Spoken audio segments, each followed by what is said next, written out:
Pro Football Hall of Famer, top 100. Tyler Lockett from the Seattle Seahawks. DK Metcalf from Nate Burleson. You're watching NorbCam. NorbCam. You're watching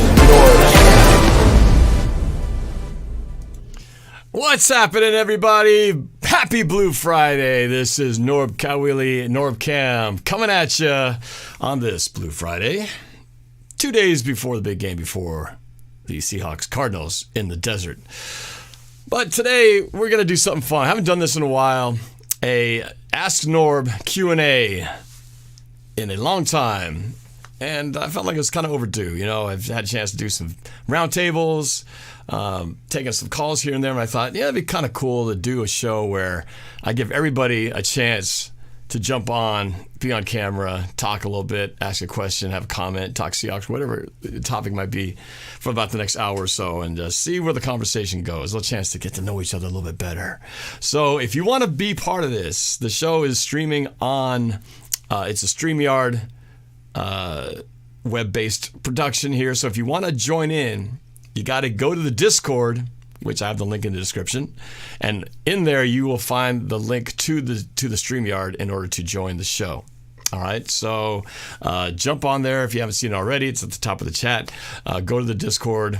Once you get inside there, you will see a link. Hopefully the guys will help make sure that's very clear as to where the link is on the Discord, and you'll know where to go and check it out.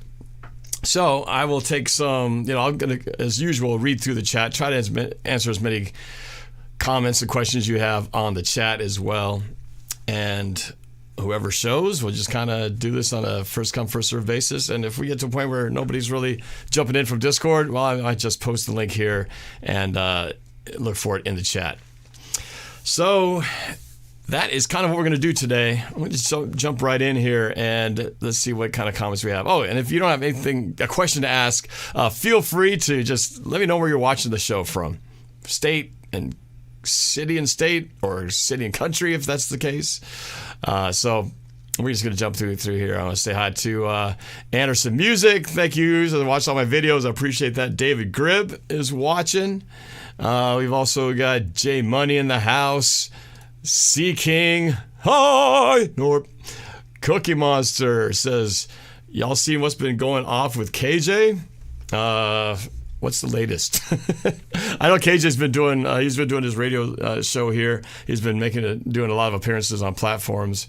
You tell me. It's been a crazy week for me because this week was senior night for the Kent Ridge volleyball team that my girls go to. And for Sophie, it's her senior year, so it's been quite the week with the senior night happening just a couple nights ago, and whew, what a production! But it was a lot of fun, so it was great to be able to enjoy that night with the seniors and their parents. The game wasn't so good, but the festivities were awesome. So you fill me in on what has been happening here. Deborah is in the house. Hey, Norb, hope you had a great week. It was very stressful, very busy, but enjoyed it nonetheless. Vanessa, I just posted on Instagram, Vanessa having performed the national anthem before the game, and she did an awesome job. So check it out on Instagram, or I might even play a clip of it here.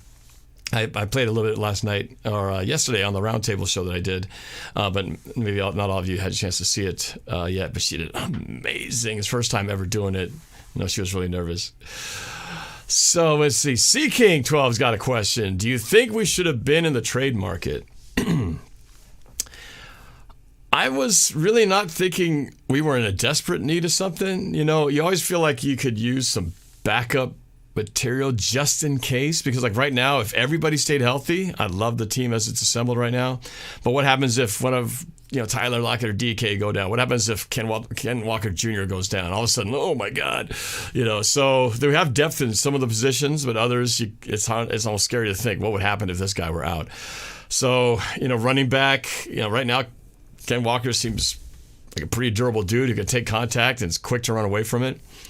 But what do we have after that? We got DJ Dallas and Travis Homer, which those guys are great guys, but not quite to the level of Ken Walker. But then the question is, what would you give to get somebody who you feel like could fill in one of those positions? Right now, I think we're operating on borrowed, on house money right now because of the fact that we're getting such great production out of our rookies who I don't think anybody was expecting that we'd get this great of production.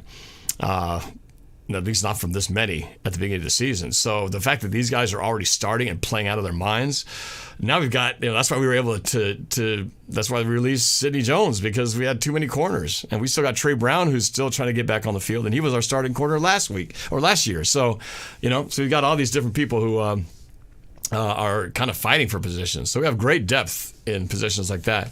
And others, it's, you just wonder, in receiver, maybe receiver would have been in one spot because we've got, Tyler DK, and then you got D. Eskridge, we're still waiting for him to kind of come into play fully into his the way we hoped he would be. Then we got Goodwin, who played great 2 weeks ago, and he's a solid guy in the mix. And then we got a bunch of other kind of waiting to see what they do. Like, I think Penny Hart's still in there. Derek Young is in there. And so a lot of, once it gets past those first four, if we were to lose one, all of a sudden it's like, well, got to bring somebody up. So anyway, but I'm not disappointed. I was not surprised given the way the team has progressed so far.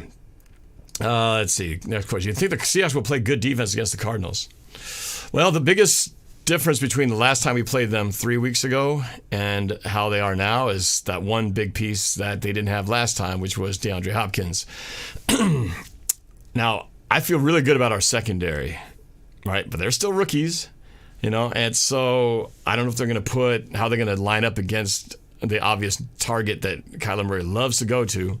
He's thrown to him like 20 times in the last 2 weeks or something, a crazy amount. And obviously his security blanket. So is Tariq Woolen going to be following him around, or are they just going to play to one side and whoever's on that side is who's going to cover him? That'd be Michael Jackson on the side. Or would it be, where will they switch? I mean, I'd love to see Tariq, Woolen on DeAndre Hopkins all day. That would be fun to watch. Kind of like he's kind of turning into the Richard Sherman already, where teams tend to not throw to him because they've seen what he's been doing. Obviously, Rookie of the Week, Defensive Rookie of the Week. We got the Offensive Rookie of the Week with Ken Walker Jr. Then we got the Offensive Player of the Month for NFC for Geno Smith. Congratulations to you guys. All three happening at the same time. That's crazy. But how will they try to cover and slow down DeAndre Hopkins? So the biggest two threats that they have are DeAndre Hopkins and, of course, the running ability of Kyler Murray. Those are the two biggest things you got to shut down. If you can force those guys to have to, if we get into lead early and force the Cardinals into a throwing situation, well, then you really know where he's going to try to go to, and hopefully we can get some turnovers. Get Woolen that elusive fifth interception. He's got 4 already, waiting to get that 5th one. So that'll be the thing. But I really feel good about the way that the Giants came in, rolling in as one of the most prolific running offensive teams, and those guys just, man, we shut them down for the most part. So if they can keep doing like they're doing, I feel pretty good about what they'll be able to do against the Cardinals. The turnaround by the defense has been something unbelievable because of the fact that, these guys are just, man, how bad they were to start off the year. The first 4 games, all the way through the Saints game. It wasn't until that Cardinals game where we kind of got things fixed, and we've been solid since. So, there's a tale of 2 halves of the season so far. The bad half of the defense, and then the good half, which has been luckily what's been coming together as. But the offense has been pretty solid through most of the year, so it's just kind of evening out now, which is great to see. Let's see. Let's continue along here. Good question, though. We got Mandem 1963 from Seattle. C. King is from Parker, Colorado. Roger Peterson from Anchorage, Alaska. Dio Brando, did you see that Marquise Goodwin is out? Does that mean Eskridge will play? Well, Eskridge was going to play anyway. He gets kick return duties, but that means one of those other guys I just mentioned would have to step in for Goodwin's. I wasn't sure about Goodwin being out. Thank you for updating on that situation. I knew he was questionable. That sucks that he's out, though, because I love that guy on the field. He does plays even when he's not the main target. But that means, I guess, probably Derek Young. He was out there on special teams doing stuff, so he might be the 4th receiver. So we'll see. We'll see what they do with the lineup. PDX Cam Gaming from Somerville, South Carolina. CD can't go Hawks. So we already had a question about the trade market. Cookie Monster, UK fan. Love it. Alina says, Vanessa has a beautiful voice. Thank you very much. I appreciate it. She was so nervous going into it. She did such a great job. Jetson, what do you think about the Seahawks having 2 defensive rookies leading the league in interceptions and forced fumbles? Love it, man. They're like a tandem, right? It's like Kobe Bryant knocks it out and Tariq Woolen recovers it. He's done that a couple of times, and those guys just continue to get better and better. And Michael Jackson, getting better before our eyes too. So that's why I like our position in cornerback right now. Anguda, same here. I guess that means you're from across the pond as well. Pretty cool. International audience here. Let's see. Cookie Monster wants some thoughts on getting Gino, Rick and K9 as players of the month. I just said it, man. It's awesome. I don't know the last time that has ever happened. I don't know if it's ever happened to get all 3. It's one thing just to get 1. Amazing to get 2, but to get 3, that's kind of historic good. So hopefully these guys can A, stay healthy, and B, just continue the trajectory that they're on, because right now they're on a just tear up the league type of trajectory. So happy for Geno Smith, everything that he's gone through and the path he's gone and how long he's had to wait for his chance.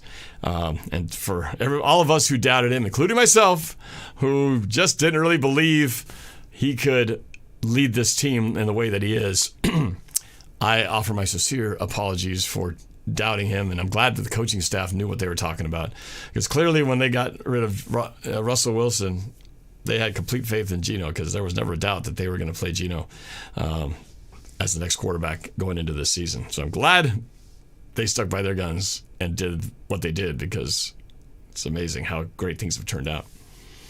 Saijen is in here. Tyler Parcher says he'll be joining soon. It's got my icon from last week. Nice look. Monk Slayer. What do you think of our chance of making the NFC Championship? In my opinion, I think only the Niners and Eagles, maybe Cowboys, are the threats. It's hard not to dare to dream, right? To think, hey, maybe we could go all the way to the Super Bowl when you get a start like this. But I think let's just put down our one game at a time. Let's not get ahead of ourselves mentality. Let's think about this. What is the scenario for who do we have to beat to get there? Obviously, the Eagles, being that they are undefeated again still, as of after last night. Niners, while they thumped our butts the last time we played them, I think they caught us at our weakest point. Defense was still in shambles. We just came off that short week, an emotional win at home against Russell Wilson. I feel like we put everything into that game that they had nothing left the next week. And the Cowboys, they're looking pretty solid too. And it's so funny that why does everybody leave the Vikings out of this equation? Because they're doing pretty good too, right? I mean, they only have, one loss, or is it 2 losses? I mean, they're right behind the Eagles, and yet they don't seem to get any credit for being good. I don't know if it's just people don't trust in, what's his name? Who's the quarterback for the, doggone it.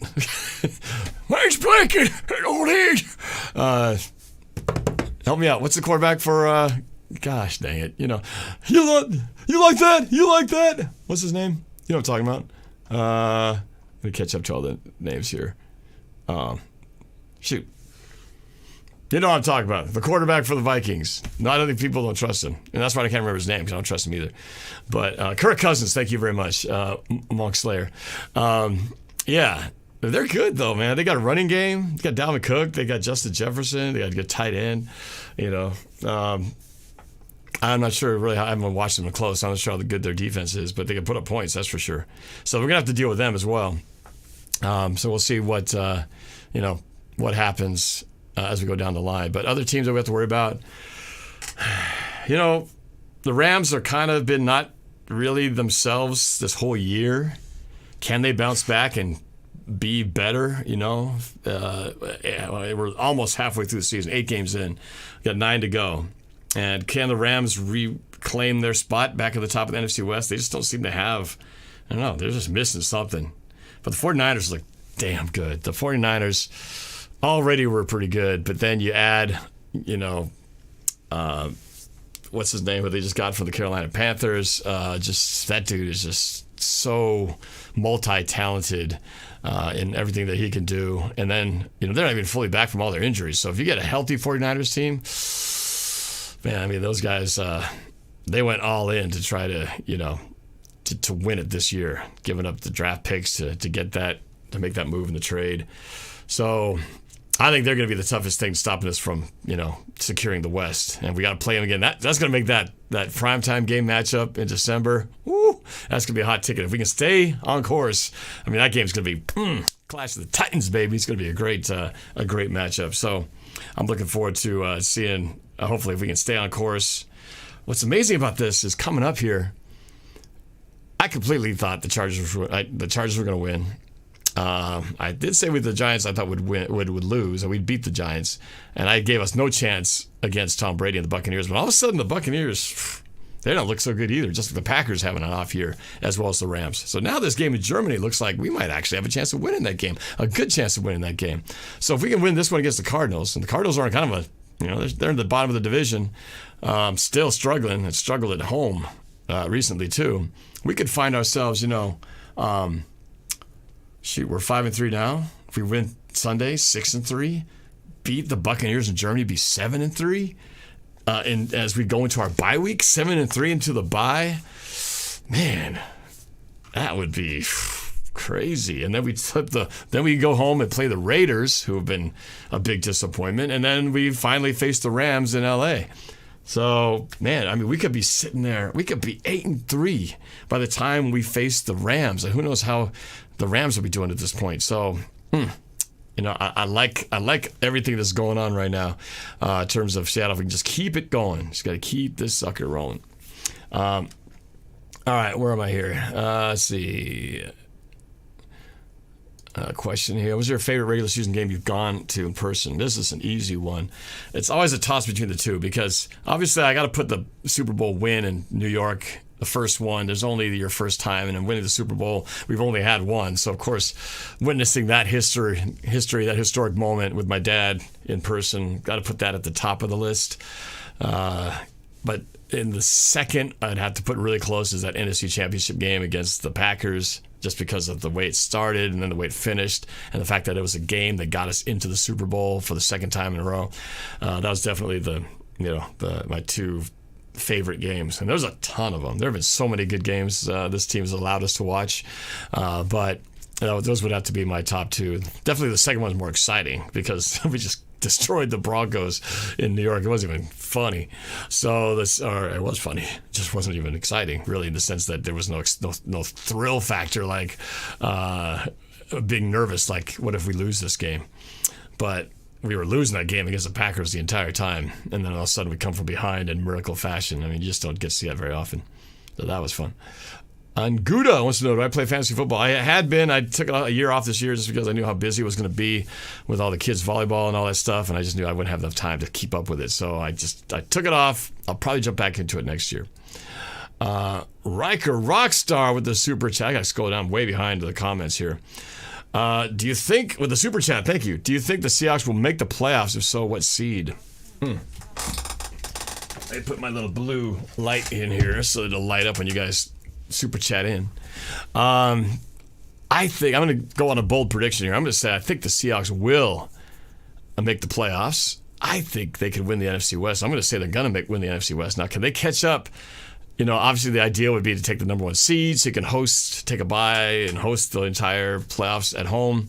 We would need the Eagles and all those teams ahead of us to trip up along the way. We got to keep on our streak. I mean, the Eagles, man, geez, they look really solid. I don't know what the rest of their schedule looks like, but man, 8-0? Or are they 9-0? They're 9-0. It's crazy, 9-0. So they got to lose like 3 games in here just for us to catch up and tie those guys. Let's try to take the lead from them. So I don't know if we're going to be able to get the 1 seed just because of the start that they have. And could we get the number 2? Again, we don't control our own destiny there. So I feel like maybe we're a 3 seed. 3, maybe 2, if we can, squeeze in there, get on a hot streak and get some help from the other teams. So I'm thinking optimistically 2, more likely 3 or 4. So, 9-0, 8-0, 8-0. But, it's halfway through. So we've seen teams who started hot and then blow it down the line. So, but I don't know. Eagles look pretty solid. So we'll see. We need some luck to come our way. Thank you for the super chat. Let's see. Oh, yeah, Christian McCaffrey. Thank you, SG Sports Talk Channel. I knew it. I hate it when you have Kirk Cousins. It's like it's in there. It's like my synapses aren't connecting, aren't firing. What's up? Let's see. What else we got here? SG Sports Talk Channel. Whoop, there we go. Who's the biggest threat for the Seahawks in the NFC? I think we just named those in that order. Eagles, Vikings, 49ers, Cowboys. I think those probably the four that really jump. Ibrius Cantus says the Eagles' schedule's weak, so that's not good. Oh, lighten it up over here. Is that another super chat? It is. We've got Ancient Hawk 48. Thanks for the super chat. It says the NFC Championship is definitely the number one best at-home game we've had. Agree completely. Thank you, man. Thanks for the support. Let's see. What else we got in here?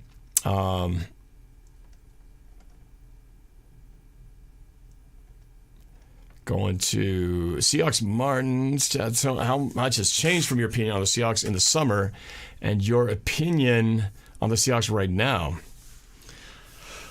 I think the way you have to kind of look at that question is really I don't think the Seahawks really changed that much. Obviously, the personnel was there. What changed was, I think, it was a coaching thing and it was an adjustment thing because the team is essentially constructed the same way it was in the first 4 games where we were stinking it up. And the games, the same team that we're playing now. It wasn't like we traded for somebody, changed the dynamic. We didn't flip from a 3-4 back to a 4-3.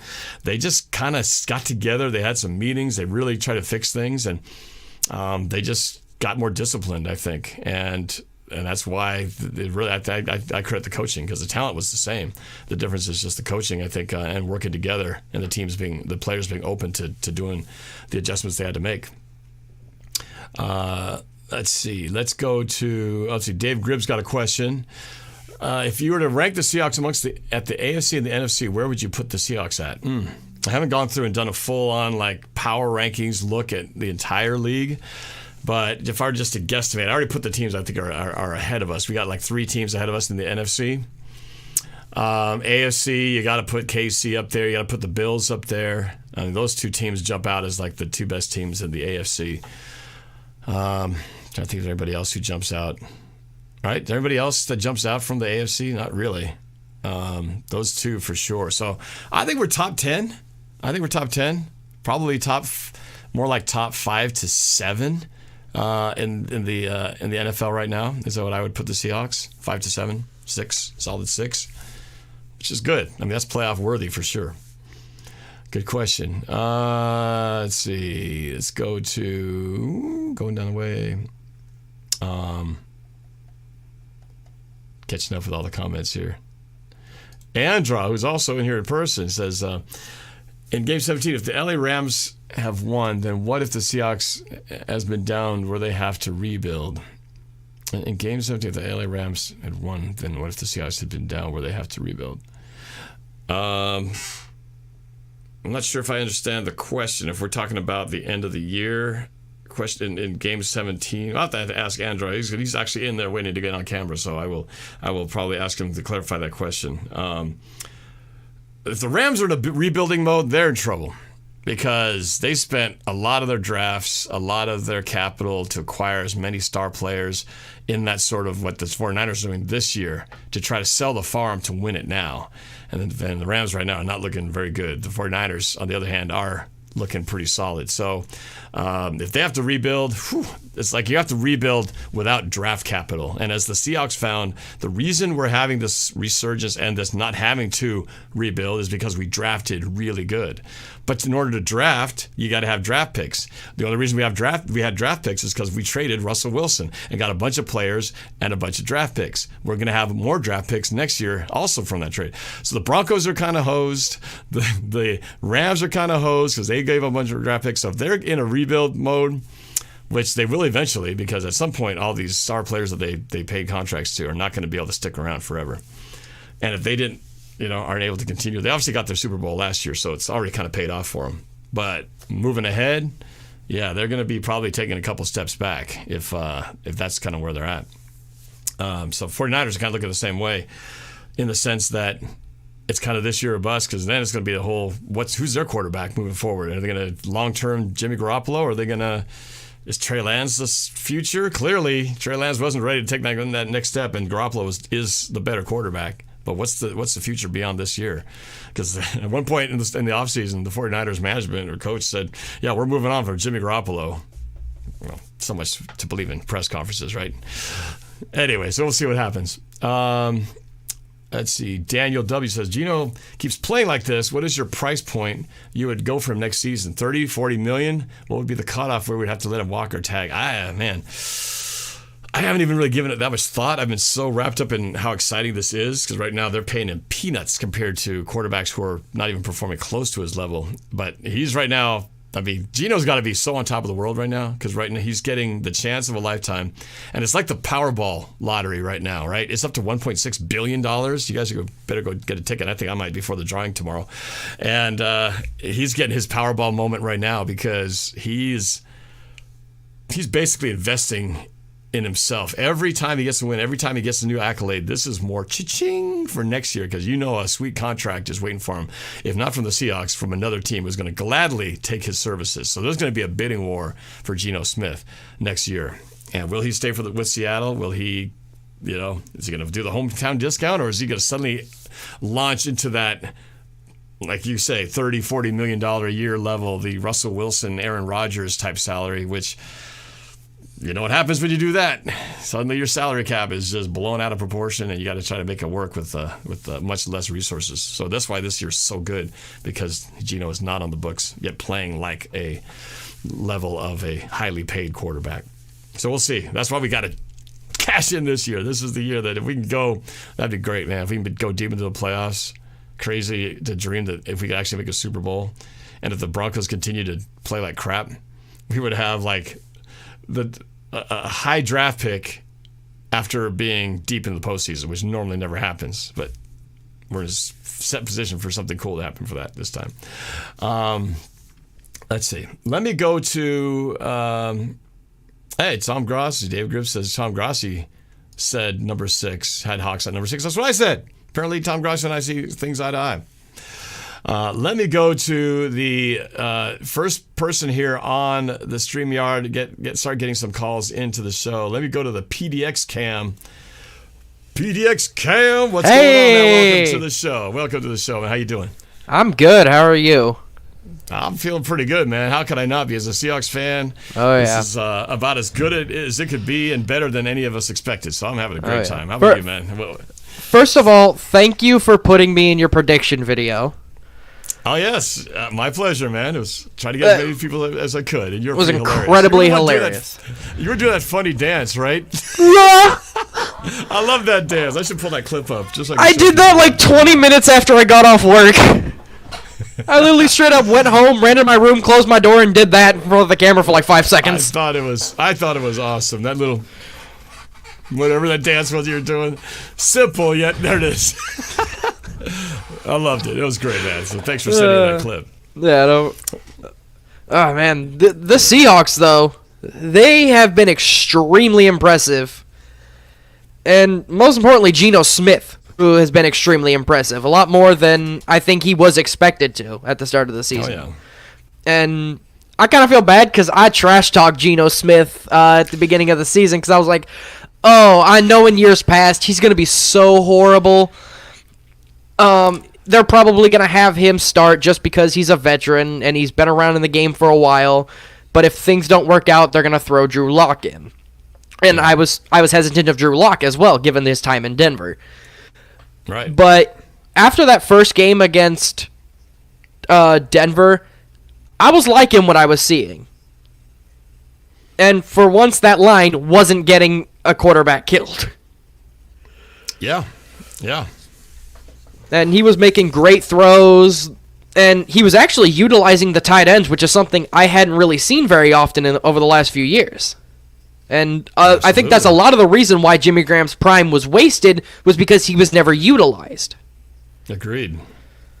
But it was dang impressive, and the rookies, they are really pulling their weight. They really are. Kenneth Walker, I like that pick from the beginning. a lot of my you and I see a lot of things the same way, man. Cause I hear everything you're saying is everything I was saying. I was a Geno Smith doubter. I was kind of like, yeah, they'll probably put him in just because he knows everybody and he's familiar. But I really want to see Drew Lock, see what he can do.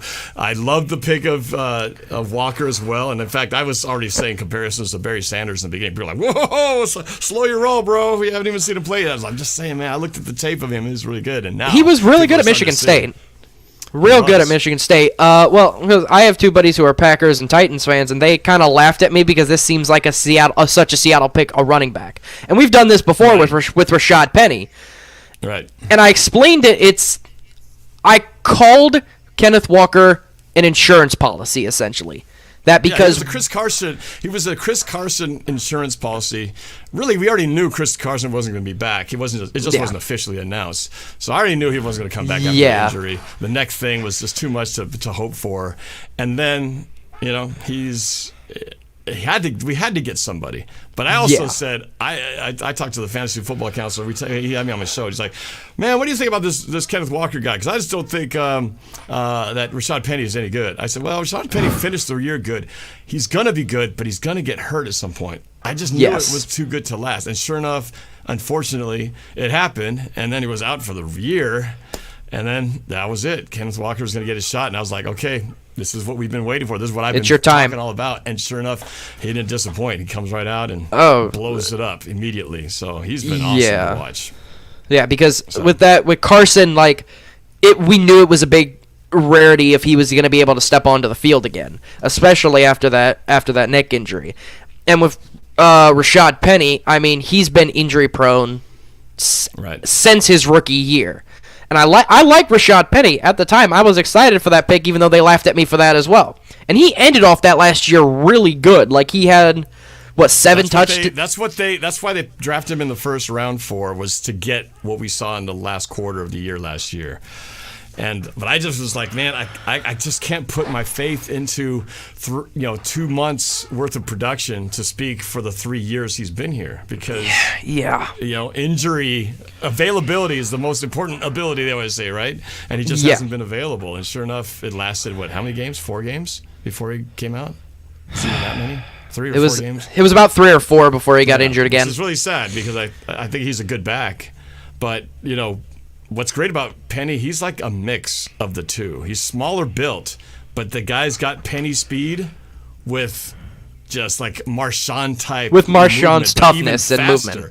Yeah, he may not be able to burst through guys like Marshawn would in the way he did, but he likes to fight through contact, and he won't go down on the first guy. So he is really kind of like one of the most exciting backs we've had since Marshawn Lynch, in my opinion. Because we've been looking for the Marshawn Lynch replacement for 8 years, right? Since Thomas Rawls. 7 years.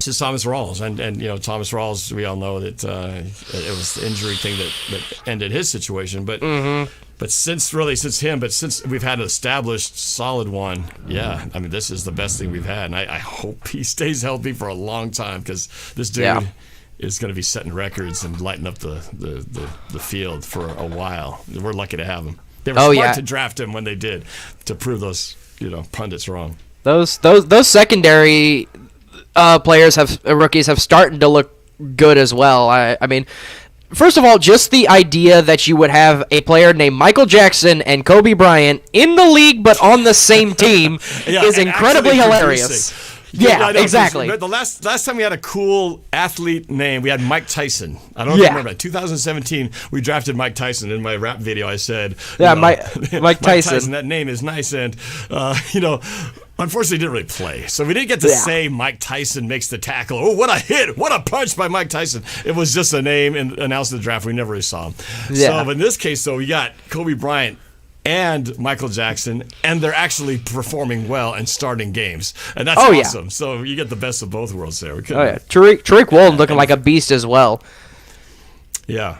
Oh, not just looking like a beast. He is a beast, man. He was everything that I thought he'd be when I also looked at him after the draft. It was like he was basically Richard Sherman on Nitro.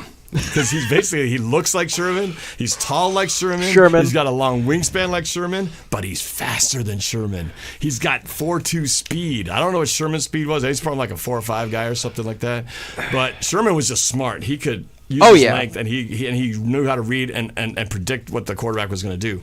Woolen's just got all that, and then he's just going to get smarter. I mean, he's already playing this good as a rookie. What more when he's got a year under his belt, 2 years under his belt, and he can read the defenses, read the receiver, read the quarterback.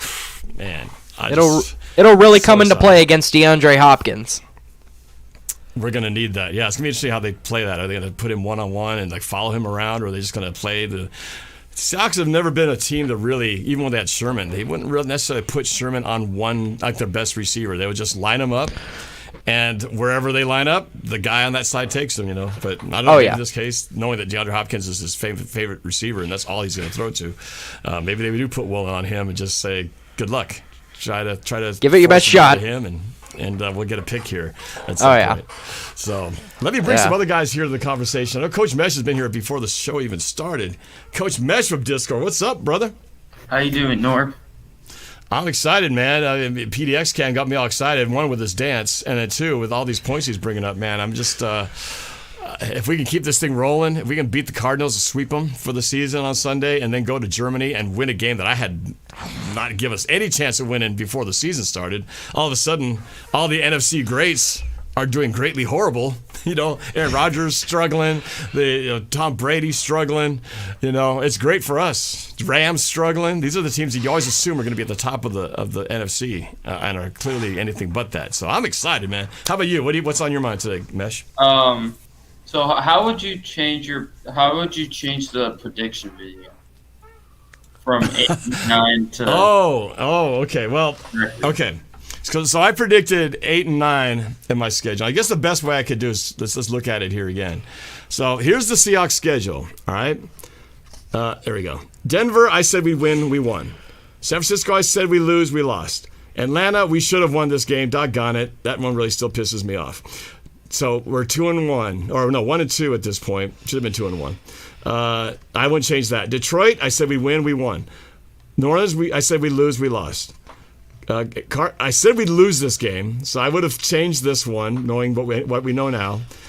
We beat the Chargers here. I gave us no shot. I would have said, now looking back and seeing how the Chargers aren't as good as I thought they'd be, we would win this game. I said we'd beat the Giants, and I'm sticking with that. I said we would beat the Cardinals on the second time around, which is what we're going to do on Sunday. So moving ahead, what I would change, Tampa Bay, I'm gonna flip that. I say we win this one. We win the bye week. Just kidding. I said we beat the Raiders. Wait, did I say we beat the Raiders? No, I said we lose. Yeah. I said we lose, didn't I? Yeah. I thought the Raiders were going to be good. They suck too. So I'd flip that to a win. At LA, this is a hard one because I feel like I'm not sure if the Rams are going to continue where they're going or are they going to improve. But I'm going to hope that they're going to continue to suck and that we're going to continue to get better. We finally win one in LA, so I'd flip that one. Carolina, we should be able to beat these guys at home. This is the biggest toss-up right here. This is the one I don't know. I think I had us. I think I said we'd win this game, didn't I? Yeah. I said we'd win this game. I'm going to stick with that. We're going to win this game. Kansas City. That one, I might have to stick with what I said. I think Kansas City, they're always good. They're as good as I thought they'd be. Playing in Arrowhead, that's going to be tough. I think we're still going to lose that game. They are what we thought they were. Yeah. We let them off the hook. The Jets are, yeah. Who they thought we were. Let them on hook. The Jets are a lot better than we thought. I thought this was going to be a walk-through game, but the Jets, man, they're playing pretty good. But I'm still going to say that we're going to have momentum at the end of the year. We're going to beat them. And versus the Rams, I say we lose. I say we'll win that one. So what does that change my prediction? I mean, that's at least 3 games I flipped, maybe 4. So that probably goes from, instead of 8 and 9, that's like 12 and 5. Yeah. Yeah. 12 and 5. That's good enough to win the division. Well, that game against the Jets, that will put 2 teams with possible defensive rookie of the years against each other. Yeah. And too bad for the Jets, too. They had that kid who was also up there kind of running it like Walker. Then he blows out his ACL and out for the year. So yeah, Breece Hall just got started. So that's just going to be a help for us down the line. It's too bad for that kid. Yeah. Yeah, so there you go. That's my thoughts on it. Let me grab. Let's keep added to the party line here. Let's get Andra in here. Andra is in the house. What's up, Andra? What's up, man? Sorry about your background. There you go. No, that's okay, I'm man. in That's my cool. background. See, you playing the guitar over there. You got the logo. Yeah. Andrew, is that the question you're asking? I was a little confused, but I think that's what I thought you meant. If we beat the Rams in week 17, are the Rams going to be in a rebuild mode? Is that what you were asking? I meant yes, but I meant to say about what if they have to take down the Seahawks, because I thought, well, we thought the Seahawks good at it, but what if I meant to say, like, the Rams, if they win, I mean the Rams, what if the Seahawks have to take down? That's what I meant to say. If the Rams win, if the Rams were to win that final game, well, if they win, that means we'd be 11-6 instead of 12-5. I still think that's good enough to win the division, unless the Niners leapfrog us there. But that I don't know how many teams out of the NFC West. Last time we had 3 teams out of the NFC West make the playoffs. Everybody except the Seahawks were at the party. You had the Niners, you had the Rams, and the Cardinals. Cardinals were exited out, and then the Rams and the 49ers played the NFC Championship game, which sucked because it's man, which of these bastards do you root for? You can't root for either of them. So no-win situation. So I don't think we're going to have that many teams in it this year. I think this is maybe 2. Maybe if the Seahawks and Niners are neck and neck at the end of the year, I think possibly those 2 teams make it to the make it into the playoffs. But somebody's going to be out of the party. Right. Hopefully it is the Rams. I know I'm incorrect. I just want to make sure, because the Falcons, I'm not say about there to rebuild. I mean, the Falcons always lost, and the Seahawks, we thought were good at it since they win the first Super Bowl. But now, if they win the Super Bowl to defeat the England, right, in 2015, right? So the Seahawks lost. Well, and you lost to New England in Super Bowl 49. Yeah.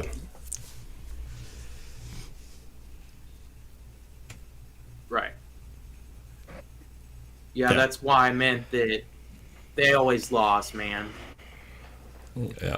Well, I mean, So, we would. hey, let you all know. Remember the. Oh, go ahead. Sorry about that. Oh, no problem. No problem. Go ahead, Norm. I'm going to answer a question here as we continue to add more folks in here. But from #bobblehead, how much is season tickets? I was told $35,000. What? Oh. Well, maybe if you're sitting in the most expensive seats, Sweet or something. No. I got tickets, and I have 2 pairs of tickets now. I got my seats that I've had for a while. They're basically Seahawks side, upper level, 40-yard line. It's a good view. I love it. It's all 22. Nice. View. It's probably somebody who's trying to fly from to Munich.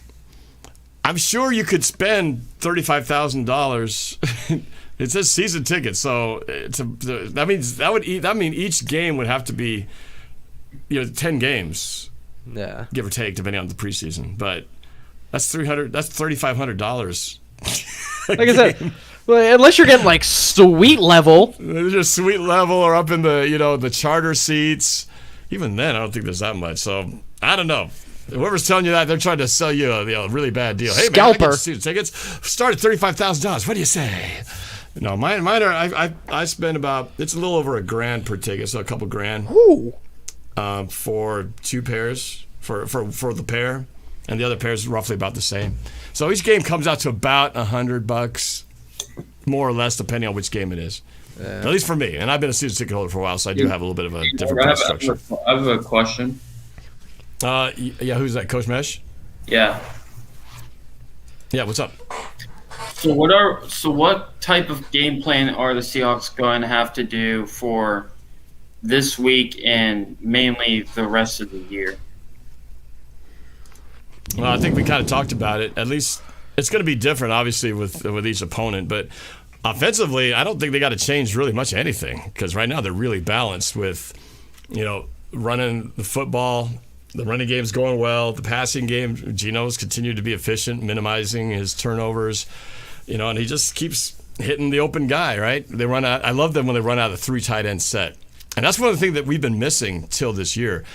We've had some years where we only had Jacob Hollister as the only tight end. And I know it's always been Pete Carroll's thing where he likes to run out of at least double tight ends and sometimes 3, which is what was really good back in like 2012. I remember they ran out of double tight ends a lot. So this 3 tight end set is really cool because you can run out of it, you can throw out of it. There's so many different ways you can work out of it. But I think it's really cool the way that they have been expanding on the playbook. I commented this yesterday, but we're starting to see some fun things from Shane Waldron. Shane Waldron was, mixing in a little razzle-dazzle, a little direct snap to Ken Walker, a little shovel pass. That's like Mahomes, Kansas City style plays in there. I've never seen. I can't remember the last time the Seahawks did a play like that, a shovel play to the tight end up the middle. I mean, that I don't remember in the past 5, 6, 7, 8 years if we've ever done that play. So just seeing some of that imaginative play calling getting drawn up there. We've never done a shovel pass. Yeah. So I think that's pretty cool what they're starting to mix into to things. So really, it's just I can't really say to change much other than just do what they've been doing. Stay healthy. Obviously, that's always the plan. But like my second question comes in is what would happen if Geno Smith all of a sudden got hurt? Oh man, see, now you're throwing out these no-win. Now you're throwing out these no-win scary situations. What happens if DK gets hurt? What happens if Lockett gets hurt? What if Ken Walker goes down? I mean, you can't have a backup plan for everything. Obviously, there's a backup player there, and then we'd have to find out. Okay, who's Drew Lock? What's Drew Lock got? It does beg the question though: did the Seahawks see Drew Lock as any type of factor in future plans? Because Drew Lock. They haven't really talked about him at all, and they haven't had to. Other than I think Pete Carroll has said something like, "Yeah, Drew Lock is right on Geno's heels." Kind of like always compete. You never know. But I don't know if they think of him as could he be the next guy to take over if Geno Smith were to move on, or do the Seahawks really look at it as well? We got to draft a quarterback at some point behind him because Drew Lock's not the guy. Or that I don't know, and nobody's talking about it. Nobody cares because Geno Smith is just on fire right now. But if he were to go down, then he would have to be the guy. So we'd eventually have to find out. But yeah, that's the thing. That's what I talked about when somebody asked, how do I feel about the trade, having gone through the trade deadline without getting anybody. It's like you want to keep your assets, you want to keep all those draft picks, and not have to give up something if you don't have to. But at the same time, like what positions do we have where you're most thin at that if somebody were to go down, you feel like, oh man, we're in trouble now. And I can't really think of any except maybe running back or maybe receiver. I mean, those are the ones where you feel like if you lost a Metcalf or a Lockett, all of a sudden, now what you got? So that's pretty important. Last week, so we were lucky. Yeah. Something nice. Yeah, and Goodwin's out this week from what I heard. So we're missing a guy who's been pretty productive, especially against the Chargers. So what's nice is we got a plethora of guys. We're not just a one-trick pony that's the one thing that like the Cardinals have. DeAndre Hopkins, he's like the one guy that Kyler Murray is gonna always want to go to, and so you're gonna just have to focus on him. But for Seattle, it's like DK can beat you, Lockett can beat you. Goodwin was able to beat you, but he won't be there this week. But then you got these 3 tight ends who can also catch. So they're like receivers in their own right. And then you got the running game. So it's for defenses, it's hard to figure out how do you stop Seattle right now because they can beat you in so many different ways. I would love to see a trick play from the running back. Kind of like how Christian McCaffrey did this week. Oh, like the halfback throw, halfback pass. Yeah, that sort of thing. We impressive. did the trick play, the direct snap to Kenneth Walker, so he did do something there. So that was the funny stat, the jumping Statue of Liberty. Oh yeah, well he's done two. He's done two direct snaps. One was the snaps over my head, and then snapped it to him. And they did it last game where it was a direct snap. Gino walked up to the line, pretending like he's changing the play, and all of a sudden snaps it in the middle of all that. That was brilliant. I love that. That's so much fun. I'd love them to try a Philly special. A Philly special, yeah. I feel like the fact that they're working these kind of tricky plays in, maybe they'll just continue to have fun because it seemed like the offense right now is just kind of doing whatever the hell they want. So why not make it fun for the guys and throw a few little trick plays in? It's always a fun thing. Let's get Dominic to the party here. Dominic Bolick, what's up, man? Tyler wants. Oh yeah, well he was hanging out in there. We'll get him in there. Yeah. Dominic, what you got going on here, man? Wait a minute. You got Washington Nationals. But is that our Hurricanes?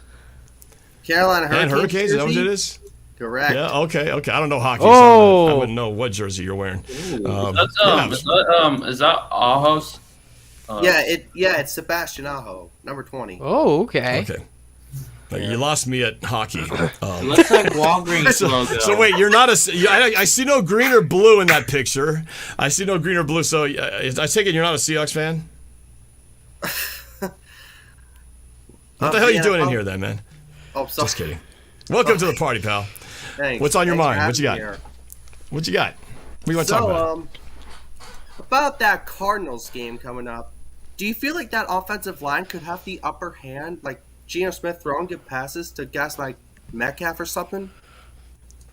Do I think we could have the upper hand? With that good offensive line. The offensive line has been one of the surprisingly great rebuilt things in this season, having two rookie tackles on either side, which nobody ever does that, right? You might put one rookie on one side, but what team would actually put two rookies on the two most important positions on the team? And yet it's worked out, and they've played very well. So Geno Smith has not been sacked, too much. He's had a few, but for the most part, they've played as rookies, especially, very well. So, granted, the Cardinals always seem to give us fits. They like to blitz a lot. So Seattle's going to have to be, and Geno's going to have to be smarter on their blitz pickups. That means the running back's going to have to be on the same page. Because if they, like last week, there was a play where the cornerback blitzing off the right side, Geno didn't see him at all. He was untouched. He got just flattened like a pancake. Yeah. He was like he didn't drop the ball. But we can't have that happen too many times, and it could happen if they don't catch the call. So they can handle it, but it's going to be checked.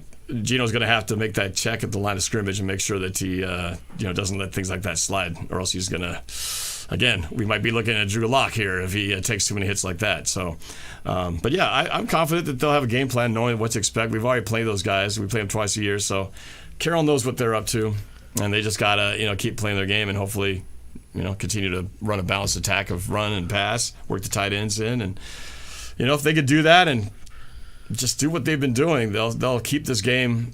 And I'll say this again, I've gotten a lot of flack for it. I don't know if you guys have seen my post, but I said Geno Smith to me is not a franchise quarterback until he does that one thing, which he hasn't done yet. You know what I'm talking about? And that's where he actually can win a game with only like 2 minutes left in the fourth quarter. People gave me a lot of crap for that, saying, "Oh man, that sounds like you just want Russell Wilson back," or why do you want that? Why don't you just have it where they're winning and they won't have to come back in the second quarter? Well, when you play good teams, at some point you're going to find yourself behind at the end of the half or the end of the game, and the quarterback is going to be the guy who's going to have to lead them. And I'm just saying, it's not like I'm a Geno Smith hater. I love the guy, but I'm just saying I haven't seen Geno Smith yet lead a team to victory when they've been behind late in games. He didn't do it last year, and he hasn't done it this year. And luckily, he hasn't been in a position where he's had to. We've won these games because they had a lead, and Geno's the best at protecting it. So that's my thing that makes me nervous. If we fall behind late, and Geno's got to throw his way and 2-minute drill his way back to take the lead or tie the game, I'll be nervous because I haven't seen him do it yet. So that's all I'm saying. You know what I mean? Otherwise, I think that he's if we can just keep doing what we're doing, we should be able to take care of business. The issue is just Geno. He hasn't had those chances for those types of situations to happen because after everything that happened in New York with the Jets, he kind of just sat back up with the Giants and Chargers. Yeah, but he's had his chances, a few chances with the Seahawks since joining as a backup last year to Russell. He could have Steelers, that game against the the Steelers. Rams. He threw an interception. He had a chance in overtime to try to come back against the Steelers, fumbled, and then he had a chance against the Falcons.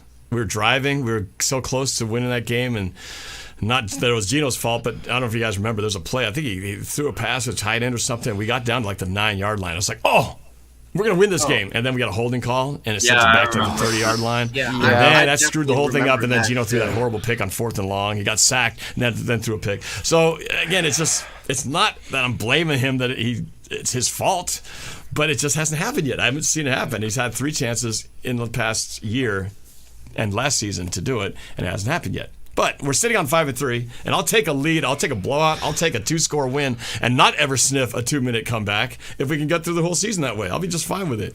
But I'm afraid it's going to come up when we play a good team, like Kansas City or the 49ers. I might be getting too bold here, but do you think we can win a Super Bowl? Well, the best way you got to look at it is, well, who do we have to get past? Who's better than us that we'd have to get past to do it? And who are the teams you think right now are better than Seattle?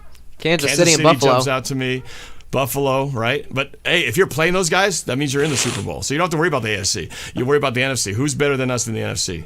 There's not really much except for Eagles, Vikings, 49ers. Cowboys. 49ers, I think, aren't right now, but they have the potential to climb quickly with Christian McCaffrey and Yeah, you have Deebo Samuel last week. They got him coming back soon. Yeah, but everyone knows that the Dallas Cowboys can't make it past the first round of the playoffs anyway. Like we did to the 49ers. Let's hope it stays that way. Let's hope it stays that way. We can see the Eagles go from like 8-0 to 8-9. Yeah. I think it's going to be a combination of things. I think injuries always play a factor down the stretch, right?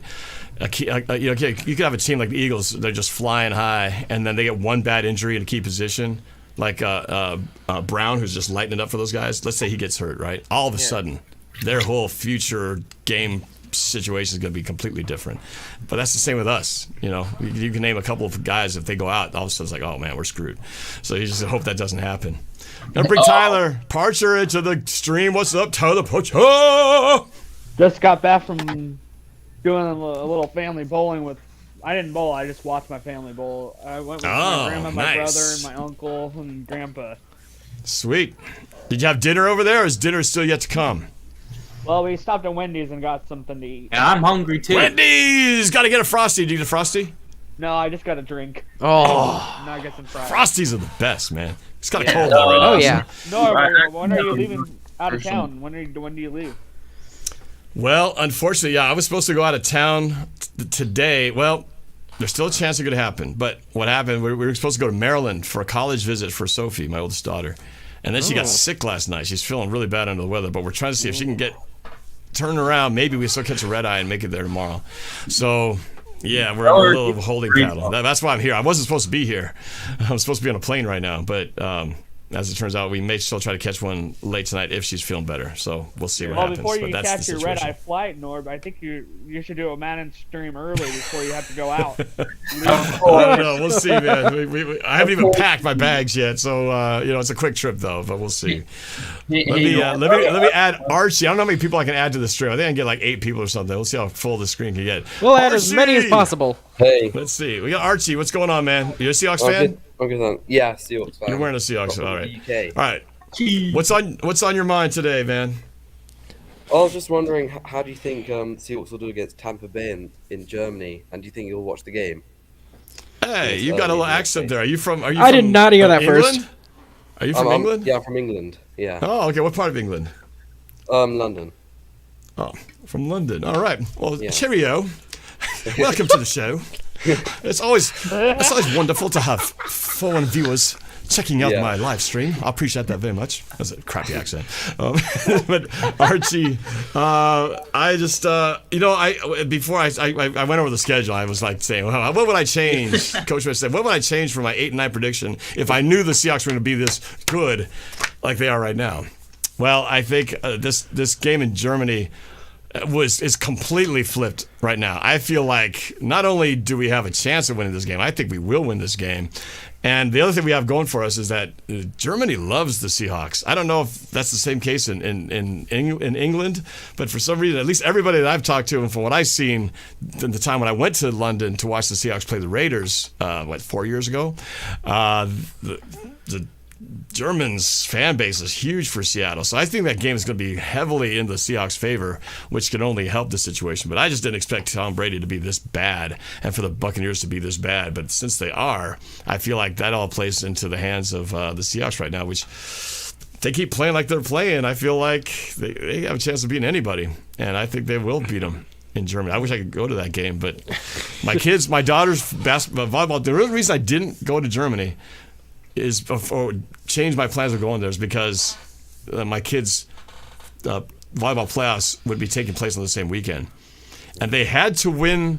They had to win a game 3 days ago in order to qualify for the playoffs, and so it came down to the game, and I was like, "You guys got to win this," because I turned down going to Germany to watch the Seahawks for the first time ever play there, so I could watch you in the playoffs. So you better doggone it make the playoffs.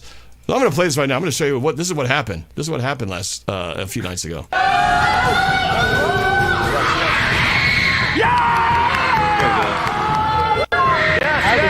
Set 5. This is like overtime practically, but we're up big, 12-5.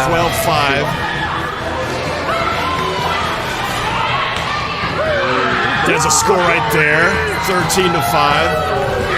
Vanessa and Sophie are in the game. They're number 10 and 12. You can see them. That's Vanessa with the partial block. Sophie with the diving save. Vanessa punches the ball in the corner. They set to the right side, the outside. Sophie with the dig. Set to the middle. She tips it over. Still alive. Set to the right outside. She knocks it out of bounds. It's now match point. Next score wins for Kentridge. Serve is in. Pass. Yes. Remember the Titans. Tip. Oh, but they get the ball back. Still match point. And then this happens. Back set to Sophie.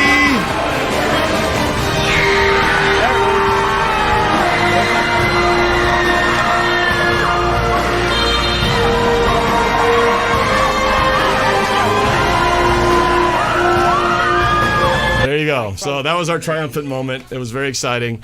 So Sophie scores a winning point in that match to send them to the playoffs. So it made me feel like my sacrifice to not watch the Seahawks in Germany was worth it.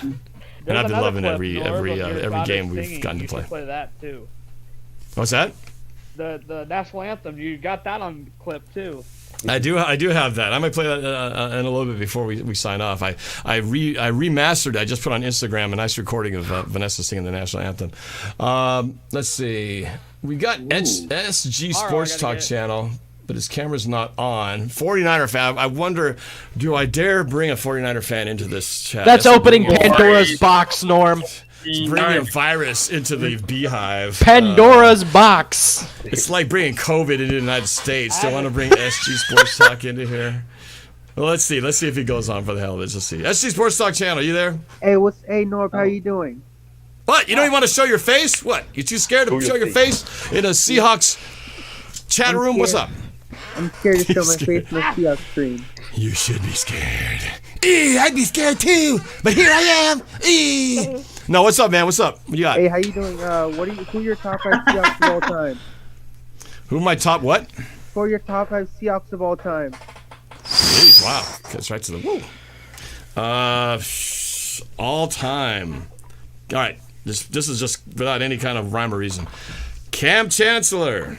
Got to put Russell Wilson in there. Steve Largent. Bobby Wagner. God, I'm leaving somebody off of this. Maybe Doug?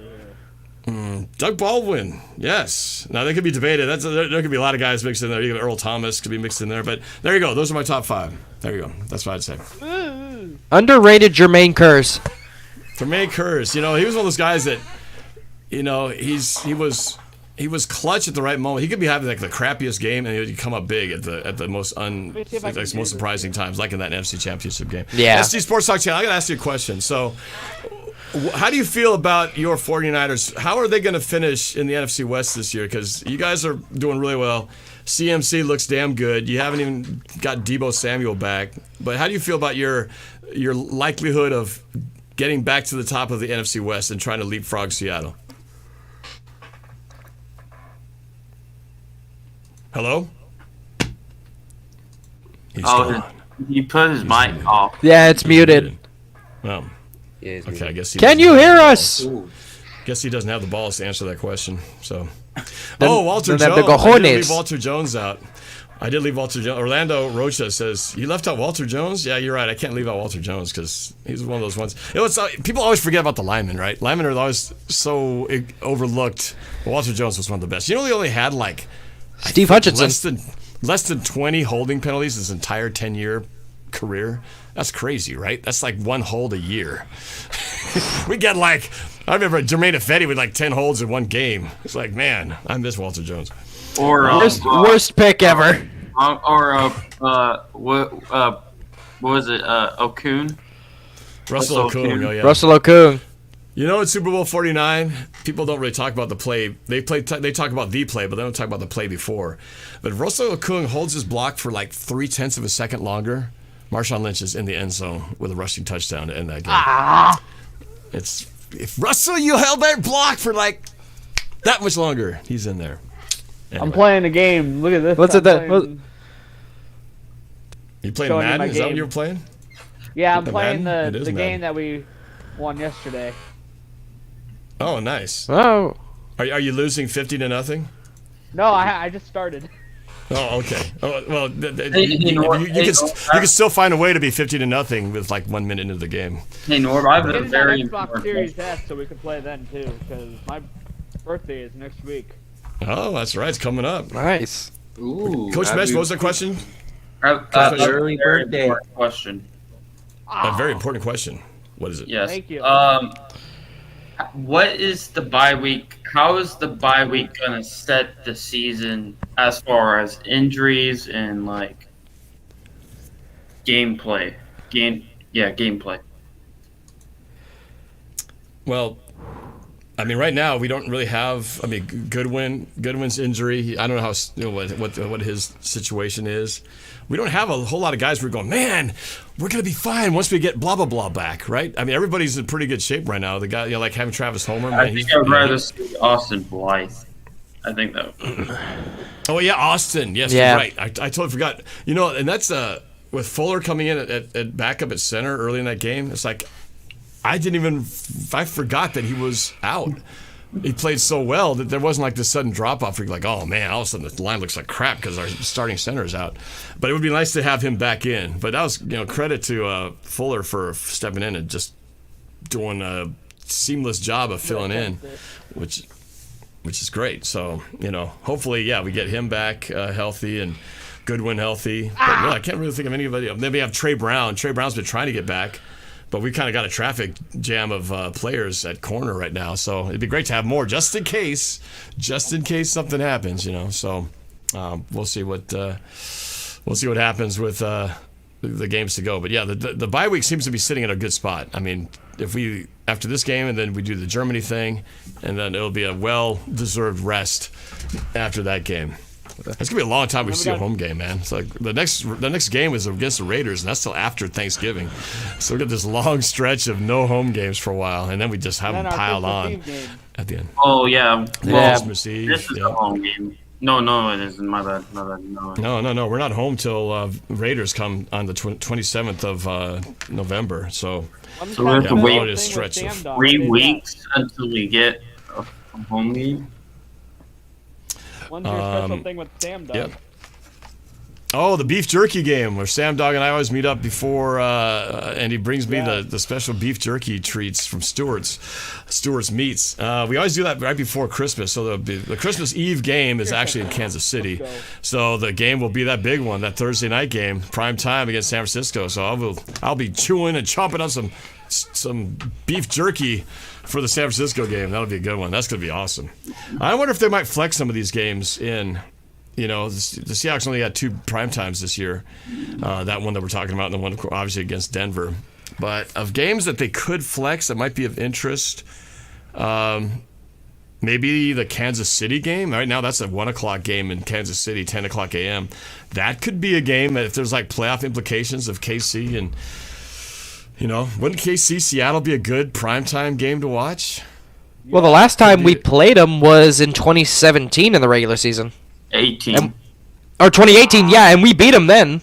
Yeah, that was a while ago. But yeah, that would be a great go back-to-back primetime games. I could see them flexing that. I don't know who's playing in the primetime game on Christmas Eve, but obviously they're going to want to have a good one for that night. So I don't know who's on slate, but if it's a couple of stinkers, like if it's like a pointless Packer game or a pointless Buccaneers team that's sucking by the time they get to Christmas Eve, maybe they'll flex them out and put us in. So we'll see. But also, Seattle's become much watch football. Jake Collin wanted to know who's the home team in Germany. Technically, the Buccaneers are, but it's going to feel like the Seahawks are the home team. I guarantee it. My dad will be there. I and my sister. My dad and my sister are actually taking my place, and so they will be the ones. Film a little bit. I want to go live stream a little. With my dad live streaming, I don't know. My dad's not exactly... Well, he'll do some live streaming before. I don't think during the game. He probably just wants to watch the game and not deal with trying to do technical stuff. Field. He does a couple before the game. My dad will usually do a little... Yeah, I'm sure he'll be doing some live stream like, hey, I'm from here in Germany. And he'll do some German speak because my dad actually lived in Germany for a couple of years. So he does sprechen Deutsch a little bit. So he'll probably do a little German broadcasting. So yeah, it'll be pretty cool. I got a question for you. Yeah, PDX. So with the trade deadline that had just happened, obviously a lot of moves were made than what was expected to, because the trade deadline and just a lot of things tend to stay the same. Who would have been, and this can go for everyone else here, a player that you would wanted to see trade to Seattle? Yeah, that's a good one to answer in the comments here. So what if the Seahawks could have made a trade, who would you have liked to have seen come here? Now, of course, there's always the question of, well, what would you have given up to get that player? Well, I don't know. I'll throw it back to you, man, PDX. Who do you have? Who would you have wanted to see traded to Seattle if you could have had your way? These guys are two smaller players, but this is for more of just a hometown reason. But two, Samson Mibukum and Osa Adigizua. Those two guys are, one of them attended, I believe, UCLA, and the other one attended Eastern Washington, but both of them went to the same high school I did, but they graduated later before I did, and I've always just been a huge fan of products that came from either the state of Oregon, which is where I'm originally from, or just the school I went to in general, and those would always be two players I'd like to see on the roster, just because it'd be two guys I can, even that they're not on the team, I can still root for them. Okay, and I'm sorry, I don't know all these guys. What positions are they? Odigizua, I believe, is a defensive tackle for the Cowboys, and then Ubukum, I believe, is a linebacker for the Niners. Ooh. Okay. Yeah. I'm up to 12. I have a question. Hey. Yes. Who's got the question? Coach Mesh? So, hey, I have a question. I have. Oh, Andrew had the question. Yeah, what's the question? Yes. Hey. Well, are you, like in Kansas City on the 24th on Christmas Eve? Are you gonna go in the game, or are you just gonna watch the reaction play? Oh, I'm not going to fly to Kansas City on Christmas Eve. I'm going to be spending Christmas Eve here at home. So I'll be live streaming, reacting to that game. But I'm not going to go freeze my ass off in Kansas City. Hell no. No. If it was a different day, different circumstances, not Christmas Eve, yeah, maybe I'd look into going to a game. But yeah, no, I'm not going to be going there. That is it gets cold in Missouri. I would like to see. Oh yeah, it gets very cold there. I mean, not that I know, but from what I've heard. I'll answer your previous question, Norb. Oh yeah, the question about what trade would you have made? Yeah, what you got? I would like to go with a trade that already happened. Is Bradley Chubb would have been Oh yeah, that's good. That's true. Can never have enough. You're talking about he's what is he, defensive And he's a defensive end, right? Yeah. I mean, you can never have enough pass rushers, right? In case one goes down, and plus it's always nice to have a fresh set of legs to jump in there. That would have been that you definitely could do that, but you'd have to give up a lot though. That's a first round pick in its own right. Yeah, arguably so. Yeah, would you really want to do that? You want to give up that? I'd take the shot. We have 2. Yeah, that's true. One might be higher than we expected it to. Somebody says Aaron Donald. Of course, he just signed his contract, so that may be kind of hard to pull him away. Everybody would like to get him. But that's the thing, too, is I don't even know if it was Chubb even available. I mean, I guess any trade could be made at the right price, right? So Ted DiBiase. Well, look at Lena says you'd like to have Bobby Wagner back. Would you guys take Bobby Wagner back if you could do it right now? Yes. You guys just take him right back? I say yes, but like put him in the 6th position as Cody Barton. Yeah, Cody Barton's, he's been a little bit. Well, he was underperforming early in the year, and I think they had to kind of adjust a little bit. That's why they had Ryan Neal on a lot more snaps, because I feel like he was a little bit better, especially on defending the edges and things like that. So, having Bobby in there would be pretty good. I don't know how he's been doing with the Rams, to be honest with you. Do you guys have any idea if he's been? I haven't really heard any news. Yeah, all we know is the Rams are sucking. Besides that protest. It's your boy X, man. Doing well, man. It's good to see you Join here. up, buddy. Yeah. Join the club. Let's see. Norb, when you're streaming up the games, me and Alina just have fun in the Discord. We just hang out and. Oh, that's cool. Hey, Norb, I have a question. Cool. Yep. We got probably about 5 minutes before I have to wrap up the stream. Okay. Go ahead. Would you do like a rearrangement of "It's the Most Wonderful Time of the Year"? Well, you know what? Given the year that we're having, I might just have to re-explore those Christmas music videos, because I didn't really do one last year because I felt like it's not the most wonderful time of the year when you finish 7 and 10. So yeah, I got the 2 that I've done. The most wonderful time of the year, and then the sleigh ride. Those are the 2 I've kind of repurposed each year. But I might have to redo and kind of update them with some new names. It's pretty much everybody who I've had in the lyrics before are all gone. It might be time to do a refresh for 2022. We should. That would be pretty cool. It's your boy. It's just got work. Glad to make it on a live stream. Go Hawks. Hey, it's your boy X to jump on here. I feel that. I did put the StreamYard link for the last few minutes here. If anybody wants to jump on, it is in the chat.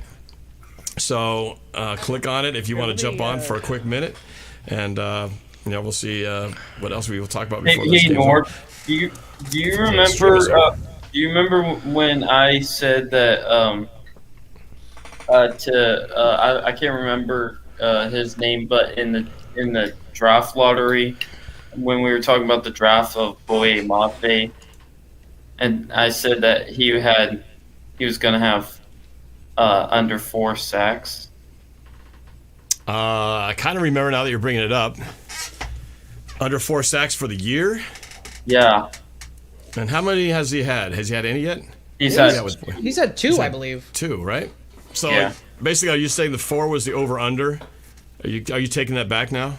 That he's going to have more than 4 sacks when the season's over? I'd like to think it's going to be close, right? We're halfway through the season. He's got 2.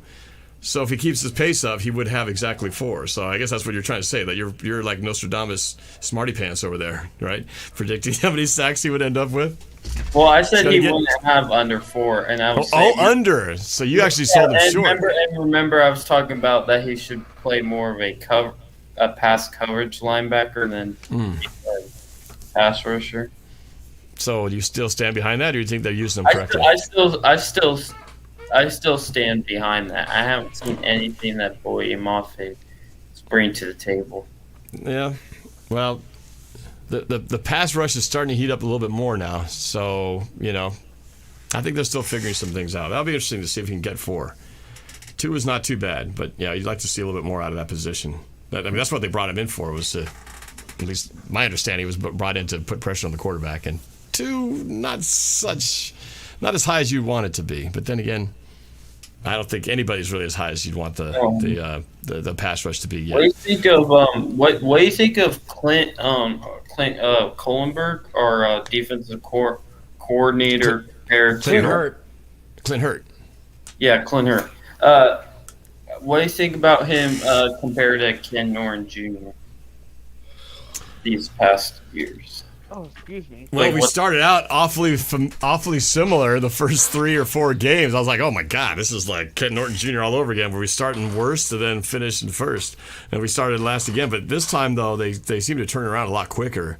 Because the last 4 games, the defense has been on point. So they did a quick transition. It felt like Ken Norton, it took like half the year to finally get the defense dialed in after giving up just tons of yards.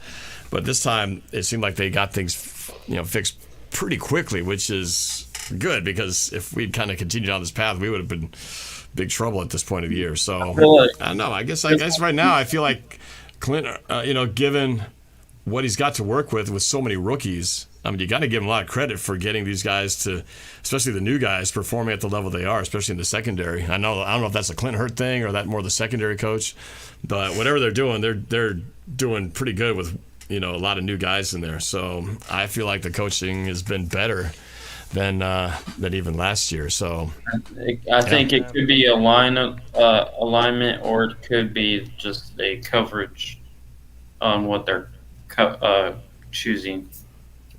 Yeah. Well, one thing's for sure is that if you get outstanding solo play from like your corners, that makes it so much easier for the rest of your defense, right? Because you don't have to give up so much help for those guys on the edges if you know that they can kind of hold their own on an island out there. You're free to do something with the safety, and that's why they're able to get Ryan Neal freed up to help out with the run, because if you got a great safety like they do with Quandre Diggs, then you don't have to put so much insurance in the back end, which then allows you to be a little more, better defending the run up front.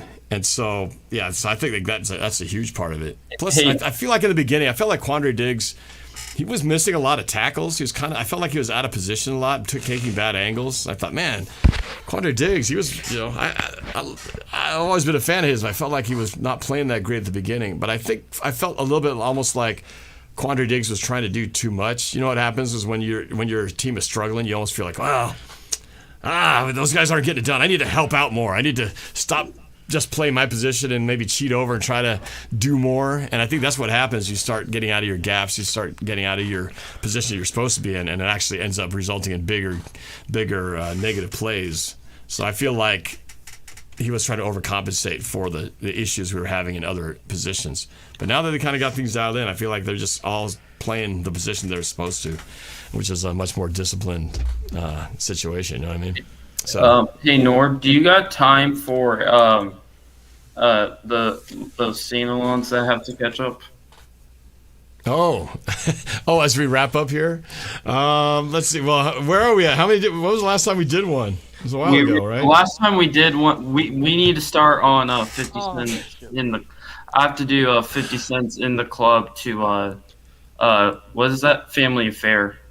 So basically Arizona, Chargers, and Giants. Those like all 3 rap songs, right? Yeah. Oh boy. Well, I guess we could do as the last thing here, which we are closing in on near the end. I didn't expect to go this long, but time flies when you're having fun. A lot of fun.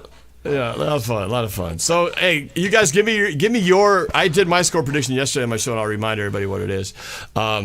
But yeah, give me your score predictions. Go across the horn here and tell me what you think is going to be the final score, the Seahawks Cardinals on Sunday. We can start with PDX.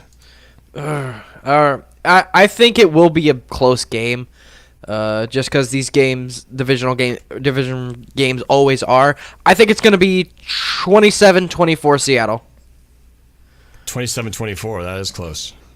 Coach Mesh, what do you got? I haven't decided a score prediction yet, so can you go on somebody? All right, think about it. Andra, Seahawks Cardinals, final score on Sunday. I'm probably guessing, probably like the Facebook says, 26-17. The Seahawks. Okay, yep, somebody on Facebook named Facebook User. That's a good name. My first name, Facebook, last name, User. Perfect. 2617. All right, let's go to Tyler Parcher with the headphones. What's the final score of Sunday's game? 27-18, I think. Seahawks? What, 27-18? Yeah. 27-18, okay. Back to Coach Mesh. 27-18 here. Coach Mesh, give me something. I think this is going to be a high-scoring game, and I'm going to say 34 Seahawks, 30 Cardinals. Oh, 34-30. Okay. That's Jim Kleinbeck is Facebook user. He's not first name Facebook, last name user. He's first name James, last name Kleinbeck. Okay. Right back to my predictions. I said 34. I said pretty high scoring as well. I said 34. Seahawks 34. Cardinals 27. We win by a touchdown. That's my score prediction for this weekend. I'm sticking with that. You guys can continue to put your score prediction. I do want to take a second, since I'm at the end here, before Coach Mesh does his video tribute of my prediction video. I do want to show everybody Vanessa's national anthem singing from 2 nights ago at the Kenridge Senior Night. Here it is. Yeah. Ladies and gentlemen, for the singing of the national anthem to be performed by one of our very own Kenridge volleyball players, ladies and gentlemen, please give a warm welcome to Vanessa Kawili.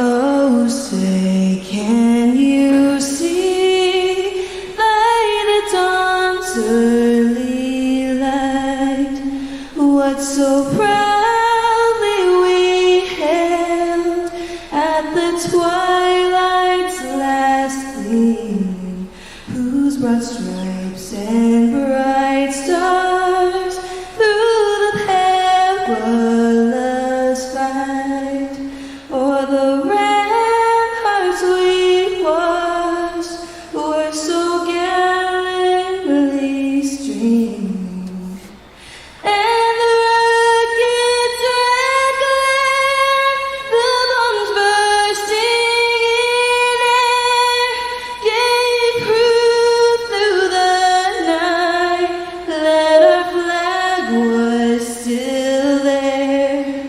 Oh, who say does that star-spangled banner yet wave o'er the land of the free and the home of the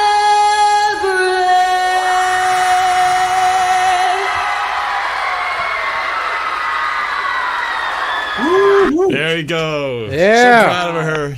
She was super nervous going into that singing. I can't even tell you how nervous she was, but Saw your wife filming yes. it too. But she did it. Yeah, she did a good job. I'm very proud of her. She's It's never very- sung it before. Perfect 10. Job. Yeah, thank you.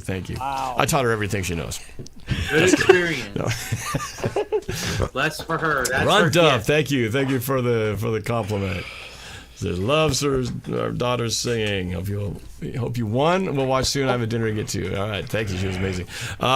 We did not. We got our ass kicked in that game, but luckily we were already in the playoffs when that happened, so it didn't really matter. So we were able to do what we needed to get done. So glad I could share with you guys. Appreciate that. All right, so we're gonna wrap things up. I got some dinner and stuff of my own to get to.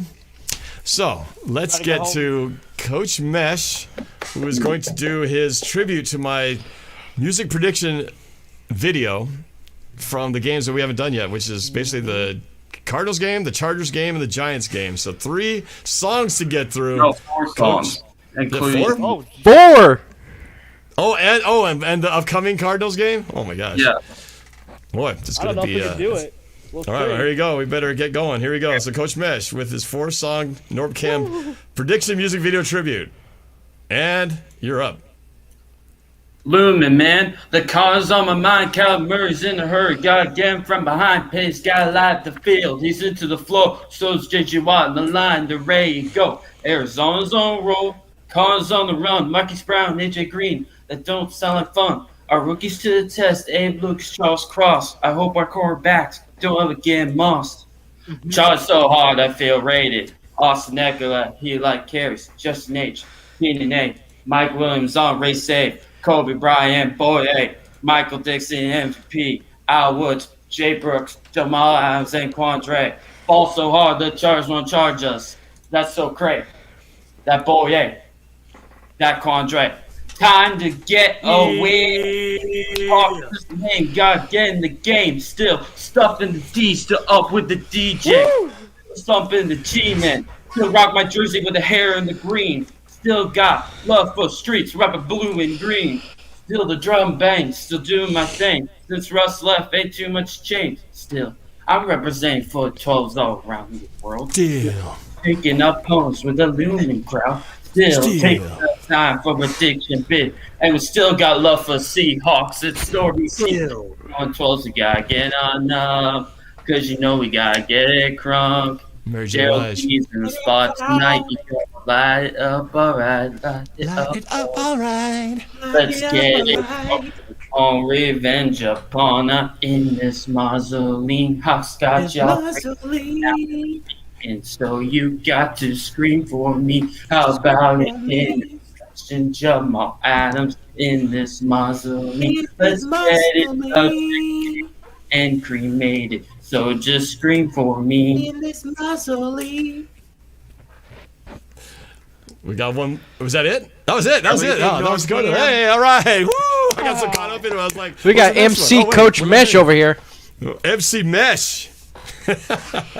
Put that on a T-shirt. And then was that Andra trying to chiming in with the back vocals in there? Was that Andra? Was that you with the back vocals? I think that was. I think it was Andra. The problem with doing it online like this, there's too much of the delay, so you can never be in sync. It's like one person's singing and the next person comes in. To them, they're on time, but in the song, it's like 2 seconds late, so everything's like out of sync. I don't know how they do it where they can get everybody on the same page because internet lag is a biatch. And they got Tyler, whose volume is at like 50% compared to everybody else. So less than 50 cents, so it's like 20. Like PDX is like, hey man, what's going on? How's that going? Tonight I'm going to have chicken tenders for dinner. Oh, that must be Tyler because he's talking about chicken tenders are like 20%. I can barely hear him. I didn't even realize it was that loud. Oh, it was. Yeah. Well, you got the microphone. In fact, I meant to tell you earlier, but I didn't want to say anything. But I could hear every breath you take, and every snot you inhale. You should have told me, man. Breathe, every breath you take, I can hear it on PDX Cam. In my defense, I am coming off being sick. I can tell. I'm here like this. My name's PDX Cam. Yeah, I'm just standing by here with the microphone. I can't tell how loud I am. This is how loud I am. Yeah. Oh, what was that? I didn't hear that last comment because all I could hear was. I feel so bad now. It's okay, man. I forgive you. It's all right. All right. Well, on that great note, we're going to end this broadcast. It was fun to have you guys on. To all our guests, from Tyler, Andrew, Coach Bez, PDX Cam, and everybody who's chatting on the chat as well. Thank you guys. I appreciate it. And for the super chats, we had a few super chats tonight too. So thank you guys for that. That's it. So next broadcast most likely will be Sunday for the Cardinals game. At least unless I end up going to Maryland after all, we'll see. But right now it's all up in the air. But if I don't, I will be here with my dad back in studio. He just got back yesterday from the Philippines with my mom. So they will be back in studio with me, assuming this all happens. And we'll be watching and reacting to the game on Sunday. So hope you guys will join as we hopefully watch the Seahawks win their, 5th straight if they can pull this thing off. So it'll be a fun one. NFC rivals, Seahawks Cardinals, baby, on Sunday. Let's go.